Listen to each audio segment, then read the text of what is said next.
تو وہیں سے ان پہ خبط سوار ہوا کہ کچھ بڑا مقام ملنے والا ہے، اپن تو ڈائریکٹ اللہ کی گود میں بیٹھ جاتے ہیں، حالانکہ ہمارا عقیدہ ہے کہ اللہ جسم و جسمانیات سے پتہ نہیں انہوں نے کیسی گود دیکھ لی تھی معاذ اللہ۔ پھر آگے ایک جگہ لکھتے ہیں اسی کتاب میں کہ ایک مرتبہ اپنے پیر و مرشد حاجی امداد اللہ کے پاس آئے۔ میری بات سمجھ میں آ رہی ہے نا آپ لوگوں کے؟ ان کے پیر صاحب تھے حاجی امداد اللہ، ان کے پاس آیا اور کہا کہ حضور جب بھی میں تسبیح لے کے بیٹھتا ہوں پڑھنے، جب بھی تسبیح لیتا ہوں اللہ کا ذکر کرتا ہوں تو ایسا محسوس ہوتا ہے جیسے منو مجھ پر بوجھ رکھ دیا گیا ہو، جیسے پہاڑ مجھ پر لاد دیے گئے ہو، اتنا بوجھ محسوس ہوتا ہے۔ پیر صاحب نے کہا معاذ اللہ، پیر صاحب نے کہا مبارک ہو، یہ وہ بوجھ ہے جو رسول اللہ کو وحی کے وقت محسوس ہوتا تھا۔ اللہ تم سے وہی کام لیں گا جو نبی سے لیا گیا ہے۔ اب چچا جان کو، قاسم چچا کو خواب سوچنے لگے، آج نہیں تو کل جبریل آئیں گے، بولیں گے مبارک ہو تم نبی ہے۔ اور حضور کی خاتمت میں اس لیے فرق نہیں آئے گا، تم نبی ہو لیکن حضور کے برابر کے نبی نہیں ہو، چھوٹے لیول کے نبی ہو، چھوٹے والے ہو، حضور کے اسسٹنٹ نبی ہو۔ نتیجہ کیا ہوا کہ لوگوں کا ذہن سازی کرنے کے لیے تحذیر الناس لکھ ماری کہ بھائی ڈائریکٹ نبوت کا دعویٰ کریں گے تو ایسا نہ ہو کہ سارے لوگ دوڑ پڑے، اتنے جوتے مارے کہ سر کا بال بھی نہ بچے کوئی۔ تو تحذیر الناس لکھی کہ پہلے تھوڑا ذہن بنا دیا جائے کہ بھائی خاتم النبیین کے معنی یہ نہیں کہ حضور آخری نبی زمانے کے اعتبار سے ہیں، زمانے کے اعتبار سے نہیں، مقام و مرتبے کے اعتبار سے۔ مگر ہوا یہ ایک بڑا عجیب و غریب معاملہ ہوا کہ کتاب آئی اور ابھی وہ اپنی پلاننگ میں لگے ہوئے تھے کہ بازی کوئی اور مار گیا۔ اب بازی کس نے ماری؟ گرداسپور پنجاب کا علاقہ ہے، وہاں کا ایک شخص تھا جس کا نام تھا غلام احمد قادیانی۔ اس نے دعویٰ کیا میں نبی ہوں، آ گیا نبی۔ سارے دیوبند میں ہلچل مچ گئی، کہا تو کیسے نبی ہے؟ کہا آپ ہی کے تعلیم نے لکھا ہے کہ بھائی نبی آ سکتا ہے۔ آ سکتا نہیں، میں آ گیا۔ آ سکتا ہے کیا ہوتا ہے؟ میں تو خود آ گیا، مانو مجھے اب نبی۔ مجھ پہ تو وہی بھی آ رہی ہے، جبریل بھی آ رہے ہیں میرے پاس۔ بڑے پریشانی ہوئی دیوبندیوں میں کہ بھائی بازی تو کوئی اور مار گیا۔ مولوی طاہر گیاوی کی میرے پاس ویڈیو ہے، آڈیو ہے، سوری معاف کرنا، ویڈیو نہیں آڈیو ہے، اور اسی کے چینل پہ ڈلی ہے، وہیں سے میں نے اپلوڈ کیا، ابھی بھی ڈیلیٹ نہیں کیا، ابھی بھی موجود ہے۔ طاہر گیاوی کہتا ہے کہ جب غلام احمد قادیانی نے نبوت کا دعویٰ کیا تو ہماری جماعت کے ایک بہت بڑے عالم تھے، بہت بڑے علامہ تھے، بہت بڑے محدث تھے، بڑی تعریف کی۔ ان کا نام تھا عطا اللہ بخاری۔ نام پہ غور کرے، پورا واقعہ نام پہ ارد گرد گھومتا ہے، عطا اللہ بخاری۔ ترجمہ کیا ہوتا ہے؟ اللہ کی عطا، اللہ کی دین۔ وہ کھڑے ہوئے اور غلام احمد قادیانی کو للکارا، مناظرہ کر، تو کیسے نبی ہے؟ غلام احمد قادیانی تیار ہو گیا، چلو مناظرہ کر لیں گے، میں ثابت کرتا ہوں میں نبی ہوں۔ بہرحال مناظرہ ہوا۔ مناظرے میں عطا اللہ بخاری نے کہا، یہ طاہر گیاوی کے بقول، آڈیو میرے پاس موجود ہے، میں صبح تک رکا ہوا ہوں، 2 بجے میری یہاں سے روانگی ہے، آپ میری قیام گاہ پر آئیں، میں آپ کو آڈیو سنا دوں گا۔ یہاں چل نہیں رہے اسپیکر، اس لیے سنانے سے معذرت طلب کر رہا ہوں، معذرت چاہتا ہوں کیونکہ آواز ہی نہیں آ رہی ہے۔ طاہر گیاوی کہتے ہیں کہ عطا اللہ بخاری نے کہا تو نبی ہے، اس کی دلیل دے۔ استغفر اللہ، لا حول ولا قوت الا باللہ العلی العظیم۔ یہ ہے دیوبندیوں کے جہالت کا علم۔ ان بیچاروں کو نہ کتابوں پہ نظر، نہ فتاووں پہ نظر۔ امام ابن حجر المکی الشافعی رحمۃ اللہ علیہ فتاوی حدیثیہ میں نقل فرماتے ہیں کہ حضور خاتم النبیین ایسے ہیں کہ اب حضور کے بعد کوئی نبوت کا جھوٹا دعویٰ کرے اور کوئی اس سے نبوت کی دلیل مانگے، دلیل مانگنے والا کافر ہو جائے۔ اس لیے کہ یہ رات ہے، جتنا یقین ہے اس سے ہزاروں کروڑوں درجے ہمیں اس بات پر یقین ہے۔ جس طرح یہ یقین ہے کہ صبح تھی، صبح گزر گئی، اب رات آ گئی، جس طرح میں اپنی گھڑی میں دیکھ رہا ہوں کہ اس وقت رات کے 1:05 ہو رہے ہیں، جتنا اس پر یقین ہے کہ وقت یہ ہوا، اس سے سینکڑوں درجے، کروڑوں درجے یہ یقین ہے کہ حضور آخری نبی ہے، حضور کے بعد کوئی نبی نہیں آئے گا۔ دنیا ادھر سے ادھر ہو سکتی ہے لیکن رسول کے بعد کوئی نبی اب تشریف نہیں لا سکتا۔ عیسیٰ علیہ السلام بھی آئیں گے تو امتی کی حیثیت سے آئیں گے، بحیثیت نبی نہیں تشریف لائیں گے۔ امام مہدی کی ابتدا میں نماز پڑھیں گے، نبوت ہوں گی، نبوت منسوخ نہیں ہوں گی۔ یہ نہ سمجھے کہ نبوت منسوخ ہو گئی، کسی نبی کی نبوت کو منسوخ سمجھنا یہ بھی کفر ہے۔ یہ سب عقائد کی باتیں۔ نبی ہوں گے لیکن حیثیت اپنی کیا ظاہر کریں گے؟ امتی کی۔ اور یہی وجہ ہے کہ امام مہدی اس زمانے میں قیامت کے وقت امام ہوں گے، ان کی اقتدا میں آپ نماز مقتدی کی حیثیت سے پڑھیں گے۔ تو دلیل مانگی انہوں نے، تو پہلی غلطی تو یہی کی کہ بھائی اسے دلیل مانگنے کی کیا ضرورت تھی، اس کو 4 جوتے لگاتے کہ تو کہاں سے نبی آئے، اسے دلیل مانگ رہے۔ تو غلام احمد قادیانی نے دلیل دی، کہا ہاں میری دلیل تو قرآن میں موجود ہے۔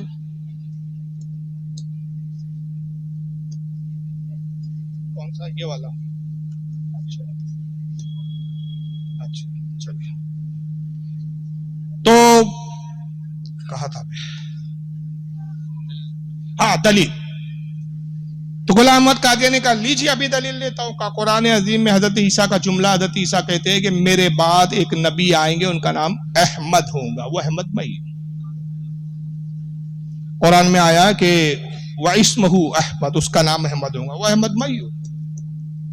تو عطا اللہ بخاری نے کہا، طاریابی کہتا ہے کہ ارے بدبخت خرد اللذیذ، وہ کیا کیا جملے بولا مجھے یاد بھی نہیں، اس نے گالیاں والے جملے کہے کچھ بڑی فصیح اردو میں۔ حضرت اللہ بخاری نے کہا ارے بدبخت، ارے خبیث، ابے گدھے، قرآن میں جو ہے حضرت عیسیٰ کہہ رہے میرے بعد نبی آئیں گے وہ احمد ہوں گے، وہ تو احمد آیا ہے، تیرا نام تو غلام احمد ہے، تو احمد کہاں ہے، تو احمد کا غلام ہے، تو احمد کیسے ہو گیا؟ تو غلام احمد کہتا ہے حضرت آپ سمجھے نہیں، اصل میں میرا اصل نام احمدی ہے، میرے ماں باپ کو تھوڑی معلوم تھا کہ میں نبی بن کر آنے والا ہوں، انہوں نے غلطی سے غلام لگا دیا، غلطی سے غلام، وہ غلطی ماں باپ کی ہے، میری نہیں۔ عطا اللہ بخاری کا جواب سنیے، اور طاہر گیاوی کی اس بات پر پورا مجمع کہہ لگا رہا ہے، داد دے رہا ہے، کیا دلیل دی ہے دیوبندیوں نے، یہ ان کا علمی ظرف ہے۔ عطا اللہ بخاری مسکرائے کہا اوہ میں تو سمجھتا تھا یہ حادثہ میرے ہی ساتھ ہوا ہے، آج پتا چلا آپ کے بھی ساتھ ایسا حادثہ ہو گیا، اصل میں میرا نام اللہ ہے، میرے ماں باپ کو پتا نہیں تھا میں اللہ ہوں، تو انہوں نے عطا اللہ لگا دیا، اور چونکہ میں اللہ ہوں تو میں نے تو آپ کو نبی بنایا نہیں، تو آپ نبی بن کیسے گئے؟ اب اس کے جواب میں ایک جملہ بول کے اس پہ کیا تبصرہ کروں، وقت بھی نہیں ہے، کیونکہ ہمارے بیرونی مہمان کو بھی مجھے وقت دینا ہے، میں آپ کا وقت زیادہ نہیں لوں گا، کیونکہ میں انشاءاللہ آتا رہتا ہوں، گزشتہ بار بھی آیا تھا، اور انشاءاللہ اللہ نے چاہا تو آگے بھی موقع ملیں گے۔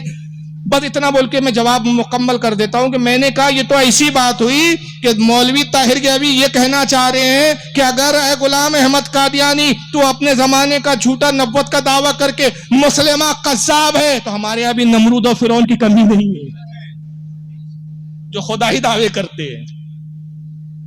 اور ایسا تھا، آپ کو تعجب ہوگا، الجمیت کا شیخ الاسلام نمبر ایک کتاب ہے میرے پاس موجود ہے۔ ان کے شیخ الاسلام کون تھے، رشتے ناتے بتا دوں، حسین احمد ٹانڈوی نام تھا، کون ہے معلوم ہے؟ ابھی محمود مدنی صاحب، اور ان کے چچا ہے ابھی ارشد مدنی، جو کہہ رہے تھے ابھی خوب بڑا بوال چلا انڈیا میں ان کو لے کر کے، اوم اور اللہ ایک ہی ہے، معاذ اللہ۔ اس کا ویڈیو آپ نے سب نیوز چینل پہ دیکھا ہوگا، میرے پاس اس وقت لیپ ٹاپ پہ بھی موجود ہے ویڈیو، اس پر کافی وبیلا ہوا کہ معاذ اللہ اللہ اور اوم کیسے ایک ہو سکتے ہیں۔ توبہ نہیں سوجی صاحب، ہندوؤں نے بھی ایکسپٹ نہیں کیا، مسلمانوں نے بھی ایکسپٹ نہیں کیا۔ ارشد مدنی صاحب کے وہ حسین احمد ٹانڈوی جو ہے والد ہوتے غالباً، اور محمود مدنی کے دادا ہے، اشرف علی تھانوی کے شاگرد تھے۔ وہ مر گئے تو ان کی تعریف میں پورا ایک جمعیت ان کی جماعت ہے نا، جمعیت العلماء، تو جمعیت کا شیخ الاسلام نمبر نکالا گیا، ان کی سبانیں لکھی گئی، تو اس میں لکھا گیا کہ شیخ الاسلام حسین احمد ٹانڈوی صاحب جو تھے وہ خدا تھے، زمین پر اپنی کبریائی پر پردہ ڈال کے انسان بن کر آئے تھے، زمین پہ چلتے پھرتے تھے، لوگ پہچان ہی نہ سکے یہ تو خدا ہے جو چل پھر رہے۔ گزرنے کے بعد، انتقال کے بعد لوگوں کے پاس سمجھ میں آیا کہ یہ خدا ہمارے بیچ رہا بھی، اٹھا بیٹھا بھی، کھایا پیا بھی، رہن سہن بھی کرتا رہا، اور پھر چلا گیا۔ مرنے کے بعد پتا چلا تو ان کیا خدا بھی ہے صاحب، اور یہ کتابوں میں موجود ہے، چھپ رہی ہے کتاب، انکار نہیں کر سکتے یہ لوگ۔ اس پر ہمارے علماء کے مناظرے ہوئے، ہمارے علماء نے بارہا ان کتابوں کو پیش کیا، انہوں نے توبہ نہیں کی، برات کے اظہار نہیں کیے، اپنی ان بکواسات کی تعویلات کی انہوں نے، اور ان تعویلات میں بجائے اس کے کہ وہ اپنے بزرگوں سے کفر کو اٹھاتے اور مزید کفر اپنے پر لاتے گئے۔ تو یہ ایک بنیادی اختلافات ہے کہ یہ رسول اللہ کی نبوت کے قائل نہیں. ایک جماعت وہ ہے جو اللہ کی کتاب، آخری کتاب قرآن عظیم کو محفوظ ماننے کے لیے تیار نہیں، تحریف شدہ قرار دے رہے ہیں، اوریجنل کتاب ماننے کو تیار نہیں. دیوبندیوں کا طبقہ وہ ہے جو نعوذ باللہ من ذالک رسول اللہ صلی اللہ علیہ وسلم کے بعد بھی نبی آنے کا قائل ہے. اور ایک تیسرا اسی فرقے کی ایک شاخ بول لے یا ان کی اصل کے جس سے دیوبندی نکلے. میں کنفیوز ہوتا ہوں کہ دیوبندی ان سے نکلے یا یہ وہ دیوبندی سے نکلے، وہ فیصلہ ان پہ چھوڑتا ہوں، کیونکہ دونوں کے اکابر تقریباً ایک ہی ہے. اسماعیل دہلوی کو یہ بھی مانتے وہ بھی مانتے، ابن تیمیہ کو وہ بھی مانتے یہ بھی مانتے ہیں، ابن قیم جوزیہ کو وہ بھی مانتے یہ بھی مانتے. کئی مولوی علماء ایسے پرانے قدیم گزرے جن کو دونوں مانتے، دونوں کی تعلیمات پر عمل کرتے ہیں. تو ایک ہے اہل حدیث، نام نہاد اہل حدیث. ان کے بھی عقیدوں میں کیا اختصار آتا ہے، کیا خرابیاں آتی ہے. رسول اللہ کے بدترین گستاخ فرقہ یہ جس کو سب سے زیادہ مانتے، جس کو سب سے بڑا عالم اپنی جماعت کا سمجھتے ہیں، وہ عبد الحلیم ابن تیمیہ ہے. عبد الحلیم ابن تیمیہ کی کتاب ہے جس کا نام ہے کتاب الوسیلہ. کتنا سخت حملہ کیا اس نے. یہ رسول اللہ کی حیات کا قائل نہیں، معاذ. کہتا ہے حضور وصال فرما گئے، برزخی زندگی ہے، برزخ میں ہے، اس قبر میں بھی نہیں ہے، اس دنیا میں بھی نہیں ہے. اور ہم اہل سنت کا عقیدہ کیا ہے، اور اس پر دلائل ہے ہمارے پاس، قرآن کے بھی دلائل ہے، حدیث کے بھی دلائل ہے، احادیث بھی ہے ہمارے پاس. کیا ہے وہ دلائل؟ کہ حضور صلی اللہ علیہ وسلم اپنی قبر مبارک میں اپنے جسم کے ساتھ حیات ہے، اور آپ کی حیات حسی دنیاوی حیات ہے، حقیقی حیات ہے. آپ کی حیات برزخی نہیں بلکہ دنیاوی حیات ہے. اور یہ اختیار ہے کہ عالم برزخ میں بھی تشریف لے جاتے ہیں، جنت میں بھی تشریف لے جاتے ہیں، زمین پر سیر بھی فرماتے، اور کرم فرمائے تو اس بزم میں بھی تشریف لے آئے. مرضی مبارک ہے، اللہ تعالیٰ نے اختیار دیا. اسی لیے ہم نے کہا محبت میں کہ سنا ہے آپ ہر عاشق کے گھر تشریف لاتے ہیں، میرے گھر میں بھی ہو جائے چراغا یا رسول اللہ. لیکن آپ کا مرکز حقیقی کیا ہے؟ آپ کی قبر مبارک. اور اس کے لیے اسی لیے آپ فرماتے من زارا قبری وجبت لہو شفاعتی، جس نے میری قبر کی زیارت کی اس پر میری شفاعت واجب ہو گئی. اور ایک حدیث میں فرمایا جس نے میرے موت کے بعد میری قبر کو دیکھا گویا اس نے مجھے زندگی میں ہی دیکھا. تو ہم اس طرح حیات کو مانتے. لیکن ابن تیمیہ نے کتنا خطرناک حملہ کیا حضور صلی اللہ علیہ وسلم کی حیات کو لے کے. حیات کا انکار ہی نہیں کیا، حضور کی سرکار صلی اللہ علیہ وسلم کی توہین بھی کی. بدبخت. کتاب الوسیلہ میں لکھتا ہے کہ بعض جھوٹے صوفی، بعض جھوٹے صوفیہ کہتے ہیں اولیاء کی جماعت کو، یہ دعوے کرتے ہیں کہ ہم قبر پہ گئے، قبر شک ہوئی، رسول با نفس نفی تشریف لائے، معانقہ کیا، گلے ملے، مصافحہ ہوا، دستبوسی ہوئی. ابھی میں نے 2 واقعات آپ کے سامنے پیش کیے. ایک اعلیٰ حضرت کا بھی واقعہ پیش کیا کہ سرکار اعلیٰ حضرت کو بھی زیارت ہوئی. عبد الرحمن ابن جامی، ماں عبد الرحمن ابن جامی کا بھی واقعہ پیش کیا. متعدد ہمارے علماء اور صوفیہ کے جو ہے ایسے واقعات ہے کہ رسول نے با نفس نفیس اپنی زیارت سے ان کو مشرف فرمایا. سب کا انکار کرتے. ابن تیمیہ کہتا ہے یہ جھوٹے صوفی ہے جو دعویٰ کرتے ہیں کہ حضور کی قبر شک ہوئی، پھٹی، حضور باہر تشریف لائے، زائر سے معانقہ کیا، گلے ملے، مصافحہ کیا. وہ حضور نہیں ہوتے جو قبر پھٹتی ہے، جو باہر نکلتا ہے وہ شیطان ہوتا ہے معاذ اللہ. اور وہ قبر پھاڑ کے باہر نکل کے کہتا ہے میں نبی ہوں. یعنی ان کی بدبختی دیکھیے آپ ابن تیمیہ کی. جو حضور کی قبر شک ہو، سرکار باہر تشریف لائے، وہ حضور کو اس کا اختیار تو نہیں مانتا، مگر ابلیس کو اتنا با اختیار مانتا ہے کہ پہلے قبر میں گھستا ہے. وہ کہاں سے گھستا ہے؟ وہ کچھ دکھتا نہیں ہے، شگاف بھی نہیں، کوئی سراغ بھی نہیں، گھس گیا بس کہیں سے بھی. اور ظاہر نے کہا یا رسول اللہ آپ کا دیدار کا متمنی ہوں، تمنا ہے مجھے کہ آپ کا دیدار کروں. قبر پھٹی، شیطان باہر نکلتا ہے. شیطان کو اختیار ہے کہ قبر میں جائے، پھاڑ کے باہر آ جائے، اپنے آپ کو نبی بھی بتائے اور امتی گمراہ بھی ہو جائے. مگر معاذ اللہ کہتا ہے رسول کو یہ اختیار نہیں کہ حضور تو مر کر ختم ہو چکے. ابن تیمیہ کے اسی عقیدے، باطل عقیدے کو محمد ابن عبد الوہاب نجدی نے اپنی کتاب التوحید میں درج کیا. اور اسی کے چربے کو اٹھا کے اسی کی کتاب التوحید کی تلخیص تقوۃ الایمان کے نام سے مولوی اسماعیل دہلوی نے کی. اور اس نے لکھا کہ رسول اللہ صلی اللہ علیہ وسلم مر کر مٹی میں مل گئے. معاذ اللہ. حالانکہ صحیح حدیث ہے، صریح حدیث ہے. البانی جو ان کا سب سے بڑا علامہ، اس نے تک محدثین کی یہاں سے وہاں تک جب دیکھا رائے کو کہ ہر محدث صحیح قرار دے رہا تو مجبوراً اللہ جانے کتنا دل پہ پتھر رکھ کے اس کو بھی لکھنا پڑاؤں گا اپنے سلسلۃ الصحیحہ کتاب میں کہ یہ حدیث صحیح ہے اور اس کے بہت زیادہ طرق ہے. اور حدیث کیا ہے؟ بڑی مشہور حدیث ہے، آپ نے سنا ہوگا. اللہ کے رسول فرماتے ہیں ان اللہ حرم علی الارض ان تأکل اجساد الانبیاء علیہم السلام فنبی اللہ حی یرزق. آقا کہتے ہیں اللہ نے، بے شک اللہ نے زمین پر حرام کر دیا کہ وہ نبیوں کے جسموں کو کھائے.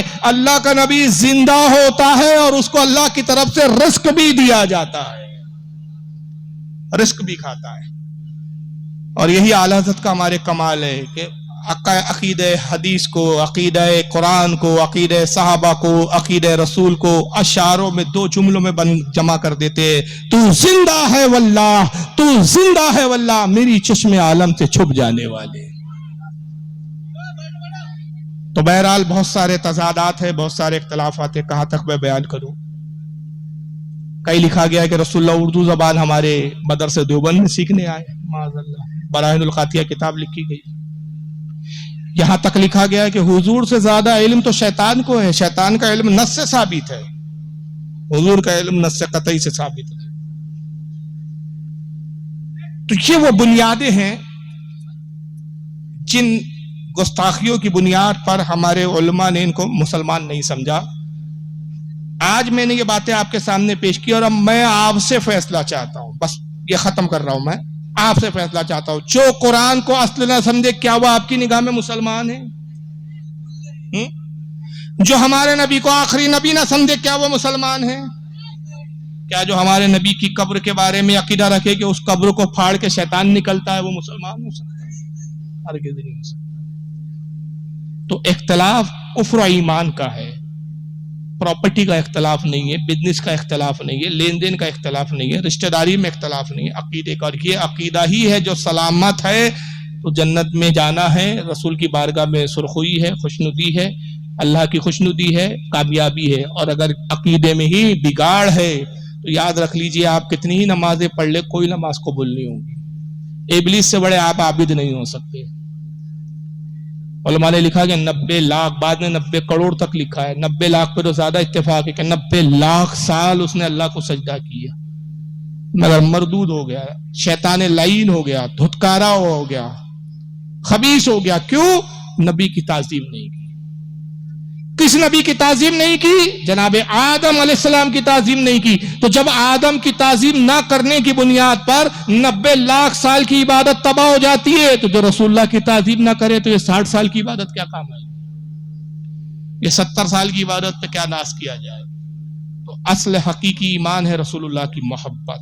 اور جب حضور سے اگر سچی محبت ہے تو حضور کا پھر کوئی بھی گستاخ ہو ہم اس سے پھر سلوک نہیں کر سکتے، مذہبی سلوک نہیں رکھ سکتے، دینی معاملات ہم اس سے نہیں کر سکتے. نہ اس کی ہم نماز جنازہ پڑھیں گے نہ اس کے پیچھے نماز پڑھیں گے.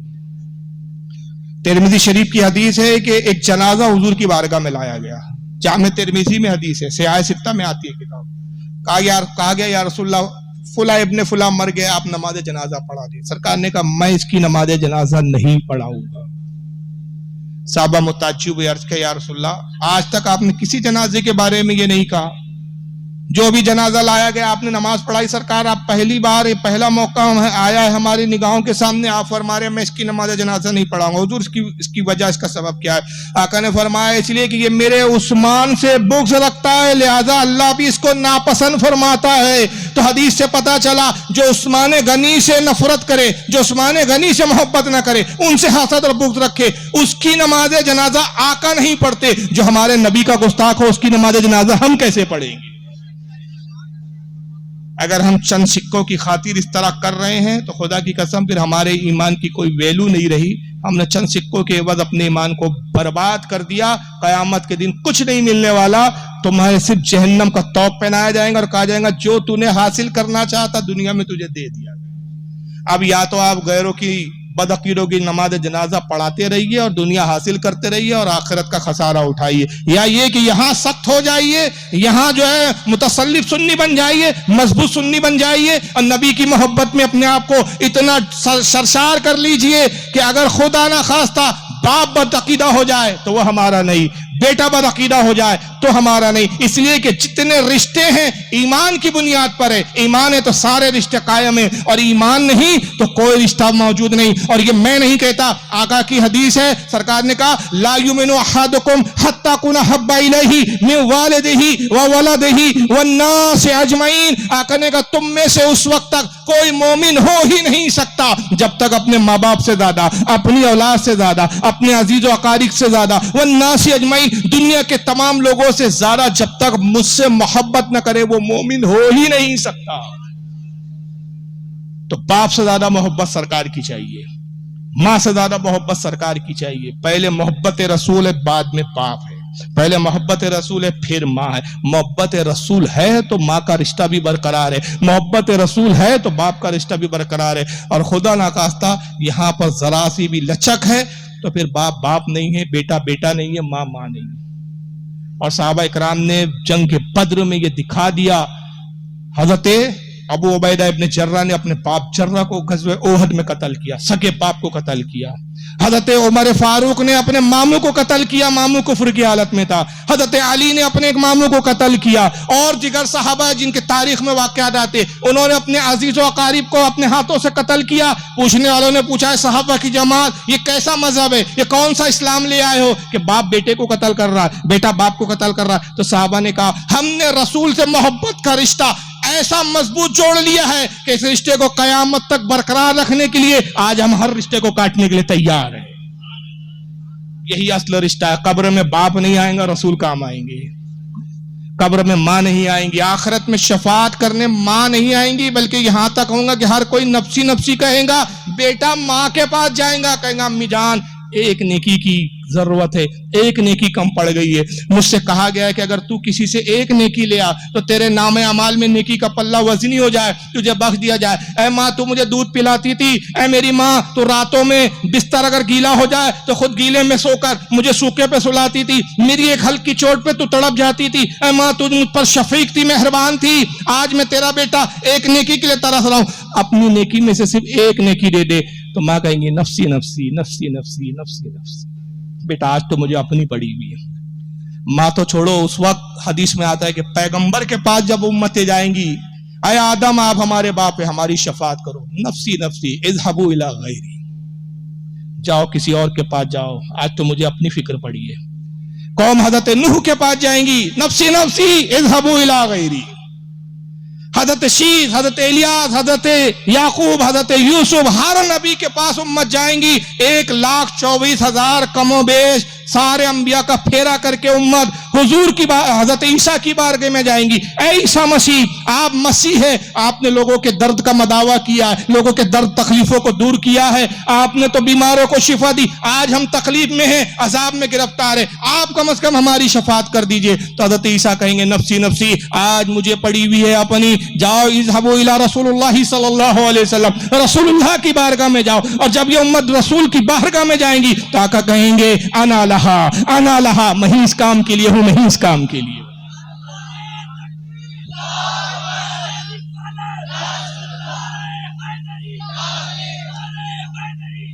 تو جو ذات قیامت میں آنا لہا کا مدعا سنا کے اپنی طرف بلا رہی ہے, آج ہم اس ذات کے گستاخوں سے دوستی کرنے کو پسند کر رہے ہیں, اور پھر ہم سمجھتے ہیں مسلمان ہیں.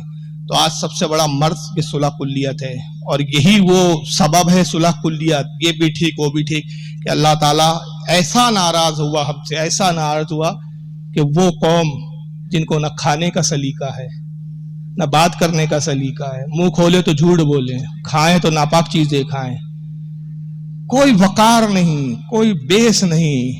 میں کیا بولوں یار, آج کل سیاسی حالت پہ بولنا بھی تو دشوار ہو گیا. اشارے کر رہا ہوں میں, آپ اشارہ سمجھ لیں. وہ جو کبھی نہاتے نہیں تھے, ہمالیہ کی چوٹی پر گندے رہنے والی قوم, جن کا کوئی تقدس نہیں, نجس چیزیں جن کی غذائیں بنی ہوئی ہو, آج وہ قوم ہم پر راج کر رہی ہے. وجہ ہماری بدعمالیاں ہے. خدا کے واسطے اپنے آپ کو مضبوط کرو. کسی شاعر نے کہا کہ وہ کیا شعر ہے کہ یہ سراسر سنگ ہو جا یا موم ہو جا. پہلا مصرع کیا ہے یار, دو رنگی چھوڑ دے یک رنگی ہو جا. دو رنگی چھوڑ دے، یک رنگی ہو جا، یا سراسر سنگ یا سراسر موم ہو جا، ادھر بھی ٹھیک ادھر بھی ٹھیک نہیں۔ اور اس کی مثال بہت سخت دی اللہ کے نبی نے، فرمایا دوگلے کی مثال، جو ادھر بھی ٹھیک ادھر بھی ٹھیک، صحیح مسلم کی حدیث ہے، اس کی مثال اس بکری کی مانند ہے کہ بکروں کے اس ریوڑ میں بھی جاتی ہے، پھر بکروں کے اس ریوڑ میں بھی جاتی ہے، اور جب بچہ لاتی ہے، حاملہ ہوتی ہے، تو خود اس کو ہی پتہ نہیں ہوتا کہ حمل کہاں سے لائی ہے۔ یہ اس طرح کی مثال دی ہے بیچ کے آدمی کی۔ تو بیچ کا آدمی ٹھیک نہیں ہوتا، مضبوطی اختیار کیجئے، جان پر آ جائے جان دے دیجئے، مگر اپنے عقیدے کو مت بدلیے، عقیدہ ہی اصل ہے۔ زندگی کتنے دن کی ہے یار؟ اگر ہم نے اس زندگی میں دوگلا پنا کر کے، صلح کلیت اختیار کر کے کچھ دولت کما لی، کچھ لوگوں کو راضی بھی کر لیا، کتنے دن؟ 60 سال 70 سال 75 سال، بہت تیر مار لیا، 60-65 سے اوپر آدمی جا نہیں رہا، اٹیک آ رہا چلا، بہت تیر مار لیا، 100 سال سے اوپر نہیں جی پاؤں۔ پھر اس کے بعد پھر وہی اللہ کی بارگاہ ہے، پھر وہی عذاب ہے، پھر وہی سوالات ہے، پھر وہی جواب ہے۔ کیا جواب دوں گے؟ کیا پوچھوں گے؟ اور ایک غلط فہمی میں دور کر دوں، اکثر ہماری قوم کے لوگ تقریروں کو سنتے ہیں، سمجھتے ہیں، مگر پھر شیطان کیا وسوسے ڈالتا ہے، یار ٹھیک ہے، آج مولانا صاحب نے مضبوط ہونے کے لیے کہا، آج سے میں پختہ عہد کرتا ہوں کہ بد عقیدوں سے دور رہوں گا، ان سے برات کا اظہار کروں گا، ان کے مذہبی اور دینی معاملات میں شریک نہیں ہوں گا، ان کے پیچھے نماز نہیں پڑھوں گا، اپنی نماز کی حفاظت کروں گا۔ مگر میں دیکھتا ہوں میرے بستی کے فلاں مولانا صاحب تو ان کی نماز بھی پڑھ رہے ہیں، ان کا جنازہ بھی پڑھ رہے ہیں، ان کے نکاح بھی پڑھ رہے ہیں۔ یہ وہ چیز ہے، وہ شیطان کا وسوسہ ہے جو ہمارے قوم کو سمجھنے کے باوجود بھی پھسلا دیتا ہے۔ یاد رکھیے، مولوی اپنا جواب دیں گا، آپ کو اپنا جواب دینا ہے۔ قیامت میں یہ کہہ کر، خدا کی قسم، میں اللہ رب العزت کی عزت اور جلال کی قسم کھا کے کہتا ہوں، یہ کہہ کر کوئی نہیں بچے گا پروردگار فلاں ایسا کرتا تھا اس لیے میں نے بھی کیا۔ نہیں، ہر شخص کو اپنا حساب دینا ہے، مجھے اپنا حساب دینا ہے، میرے والد کو اپنا حساب دینا ہے، میرے والد سے میرے بارے میں سوال نہیں ہوگا، مجھ سے میرے والد کے بارے میں سوال نہیں ہوگا۔ تو اپنے محاسبہ کیجئے اور اپنے حساب کی تیاری کیجئے۔ اللہ تعالیٰ آج کی اس بزم کو قبول فرمائے، اور جو بھی مختصر وقت میں کہا بتایا گیا اس پہ عمل کی توفیق عطا فرمائے۔ کہنے بولنے میں کوئی لرزش غلطی ہو اپنے حبیب کے صدقے میں معاف فرمائے۔ وما علینا الا البلاغ المبین۔